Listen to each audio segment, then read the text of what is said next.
بسم اللہ الرحمن الرحیم. پھر اسی طرح یہ ہے کہ بعض لوگ شب برات کو مردوں کی عید بھی کہتے ہیں، یعنی عید الفطر تو زندوں کی عید ہے، بعض کے ہاں شب برات مردوں کی عید ہے. ان کا خیال یہ ہے کہ اگر کوئی شخص شب برات سے پہلے مر جائے تو جب تک شب برات میں حلوہ پوری اور چپاتی پر اس کی فاتحہ نہ کی جائے وہ مردوں میں شامل نہیں ہوتا، اور نہ اس کے کنبے میں پہلا تہوار منایا جاتا ہے. یعنی رواج کیا ہے کہ جب کوئی فوت ہو جائے تو پہلا تہوار یہ منایا جائے، پھر اس کے بعد کوئی شادی رکھی جائے یا کوئی اور خوشی کا موقع، تو یہ مردے کی پہلے عید کی جائے پھر اپنی عید. آپ نے دیکھا ہوگا کہ اگر کسی کا کوئی رشتہ دار عید سے پہلے فوت ہو جائے تو لوگ عید نہیں مناتی ہے. ہمارے یہاں کتنی عام ہے یہ بات نا. حالانکہ افسوس جو ہے اس کی مدت تو سوائے شوہر کے 3 دن مقرر کی گئی. پھر اسی طرح یہ ہے کہ ان کے ہاں، ہندوؤں کے ہاں اگر کوئی فوت ہو جائے تو یہ پرکھوں کو کھلانے والے واقعے سے پہلے نہ کوئی شادی بیاہ رکھتے ہیں اور نہ ہی کوئی اور خوشی کا موقع. اور اسی طرح یہ ہے کہ اگر کوئی شخص یہ نہ کرے تو اس کو اپنی برادری سے نکال دیتے ہیں. یہ بھی ہندوؤں کے ہاں ہے. جب تک وہ برادری والوں کو روٹی نہ کھلائے یا یہ حلوہ پوری نہ کھلائے اس وقت تک اسے برادری میں شامل نہیں کرتے، کیونکہ ان کے ہاں ذات پات اور برادری سسٹم بہت اسٹرانگ ہے. تو انہی کے اس کلچر سے متاثر ہو کر ہمارے ہاں بھی مردوں کی عید کے نام سے شب رات کو حلوہ پوری پر فاتحہ جو ہے ان کے لیے دی جانے لگی. ان کے ہاں یہ بھی خیال کیا جاتا ہے کہ جب تک یہ رسم ادا نہ ہو انسان مردوں میں شریک نہیں ہوتا، وہ معلق رہتا ہے. اب آپ دیکھیں کہ جو لوگ یہ رسم نہیں کرتے ان کے تو سب مرنے والے اب تک لٹک رہے ہیں کہیں، اور وہ مردوں میں شریک نہیں ہوئے. یہ کتنی نان سینس قسم کی بات ہے. کیا کوئی دین اس قسم کی تعلیمات دے سکتا ہے؟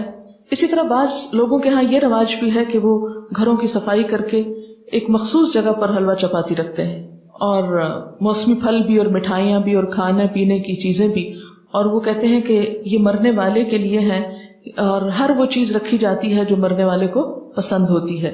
اور بعض اوقات لوبان اور اگربتی وغیرہ جلا کر بھی اس کو مزید بارونق کیا جاتا ہے.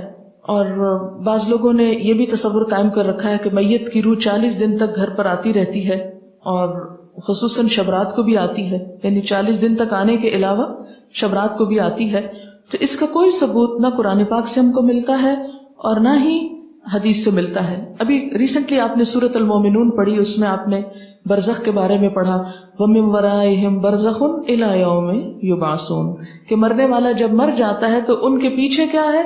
برزخ، پردہ آ گیا. کب تک؟ الی یوم یبعثون. کہاں اب ان کا آپ کے گھروں میں آنا اور آ کر کھانے پینے کی چیزیں دیکھ کر ترسنا، کیونکہ اب وہ خود تو کھا نہیں سکتے. یعنی یہ کتنے افسوس کی بات ہے کہ ایک روح آ رہی ہے اور آپ اس کے لیے کھانے پینے کی چیزیں رکھ رہے ہیں جو وہ کھا بھی نہیں سکتی. تو دین میں اس قسم کے کوئی عمل نہیں ہے کہ جو عقل سے مطابقت نہ رکھتے ہوں. جی یہ پوچھ رہی ہے کہ وہ سب پھر کھاتا کون ہے؟ اگر سمجھ بھی لیا جائے کہ وہ سپوز کہ وہ آتے ہیں تو آ کے دیکھ کے چلے جاتے ہیں اور پھر ہم خود بیٹھ کے کھا لیتے ہیں یا اوروں کو کھلا دیتے ہیں. یہ کس قدر شرمناک بات ہے کہ مہمان نے تو کچھ کھایا نہیں اور اپنی موج کر لی ہم نے.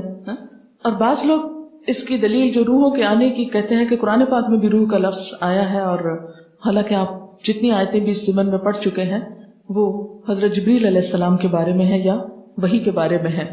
اور بعض لوگوں کا خیال یہ ہے کہ اگر شبرات کو یہ فاتحہ نہ دلائی جائے تو مردے غمگین واپس جاتے ہیں، اور اگر فاتحہ دلائی جائے تو مردے خوش خوش واپس جاتے ہیں.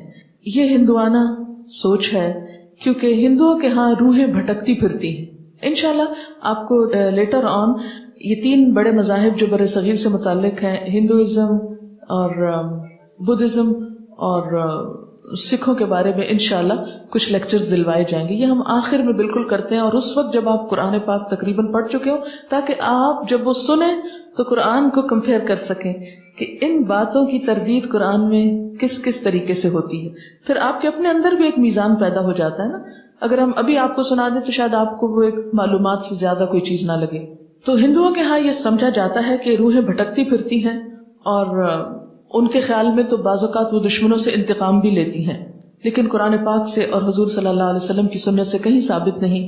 آپ صلی اللہ علیہ وسلم نے کبھی نہیں فرمایا کہ آج حضرت خدیجہ کی روح واپس آئی ہے، یا میرے والدین کی روح آئی ہے، یا آپ کے بیٹے جو آپ کی زندگی میں فوت ہو گئے تھے ان میں سے کسی کی روح آئی، یا آپ کے جو عزیز چچا تھے حضرت حمزہ، ان کی کوئی روح یا دیگر کسی کی بھی روح کے بارے میں آپ صلی اللہ علیہ وسلم سے کوئی بھی ایک روایت نہیں ملتی.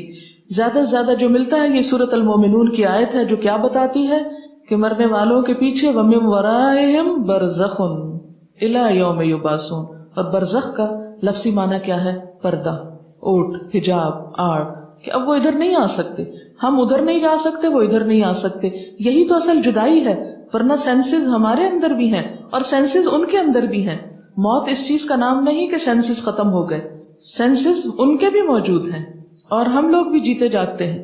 موت آپ یوں سمجھ سکتے ہیں کہ جیسے ایک یہ کمرہ ہے، اس وقت ہم یہاں بیٹھے ہیں، اور ایک ساتھ والا کمرہ ہے، اور ان دونوں کے بیچ میں ایک دیوار ہے. اس کا دروازہ کھلتا ہے تو ایک شخص ادھر چلا جاتا ہے. موت کا بھی یہی ہوتا ہے کہ وہ ایک مخصوص گیٹ کھلتا ہے اور انسان اس دنیا سے رخصت ہو کے دوسری دنیا میں چلا جاتا ہے. موت فنا کا نام نہیں، موت صرف انتقال ہے، ایک جگہ سے دوسری جگہ جانے کا نام ہے. یہاں بھی انسان خوشی غم محسوس کرتا ہے اور برزخ میں بھی انسان خوشی غم محسوس کرتا ہے. دنیا میں خوشی غم کے اسباب اور ہوتے ہیں، برزخ میں خوشی غم کے اسباب انسان کے اعمال ہوتے ہیں. وہاں ان کو خوشیاں ملتی ہیں جو اچھے عمل کر جائیں، یا ان کے پیچھے ان کی اولاد کوئی اچھے کام کرے، یا صدقہ جاریہ کے کچھ کام چھوڑ جائیں تو وہ ان کی خوشیوں کا سبب ہوتے ہیں.